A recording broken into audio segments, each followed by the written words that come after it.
We had chili dinners for 10 years. I'm guessing most of you were either at one or worked one or contributed to one. They were a great success. They were fundraisers.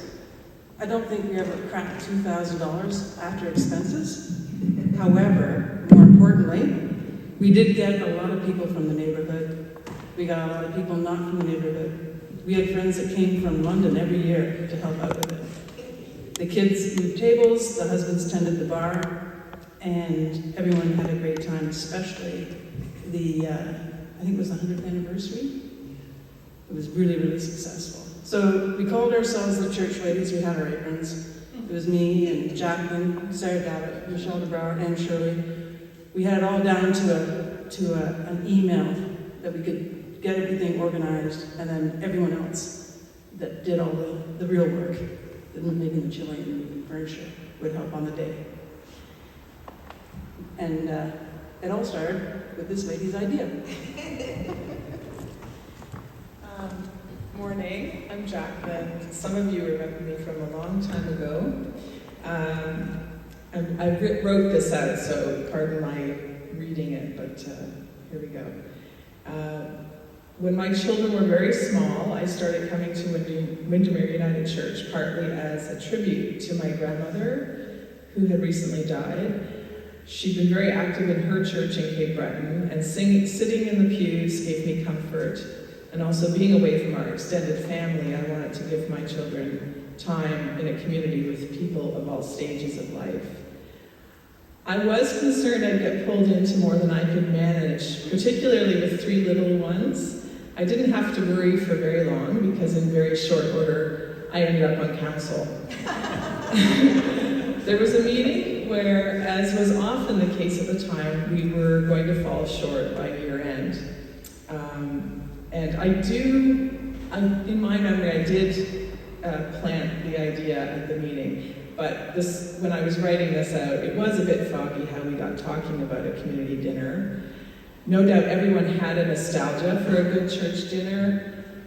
With the congregation dwindling, there was concern it would be too much work, with longtime members performing all the duties of running a church. And I believe Out of the Cold was still happening. It was near the end of its time here. But many people were already giving lots of their time and energy. I recall being quite vocal that we could pull it off, and there was a sense of urgency in my recollection. Money was tight. An event like that could really help us keep afloat. And if we sold enough tickets, had a silent auction, a little bar, which was kind of unusual.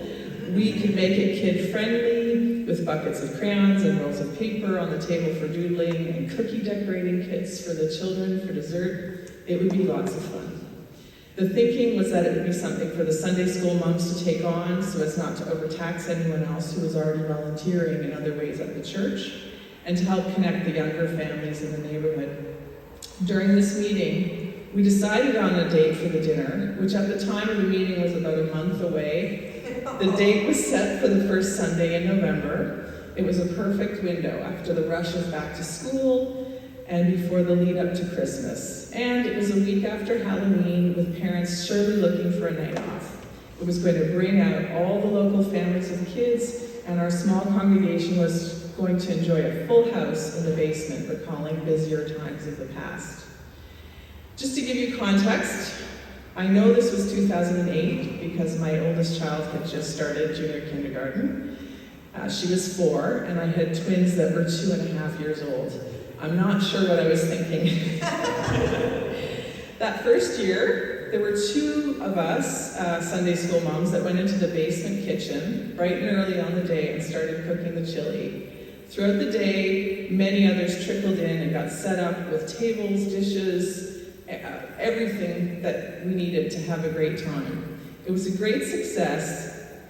In fact, we'd have to look at the books, but I did think over the first few years we may have even broken 2,000, but anyway, we'd have to look back at that time. It was a great success, and we agreed we'd continue with the yearly dinner. Over the next 10 years, things evolved. A lot changed. Crock pots full of chili were prepared at home by many people, brought in on the day. Volunteers expanded to include members of the daycare and dance school, our own children as they grew up and grew old enough to help, and husbands who were voluntold.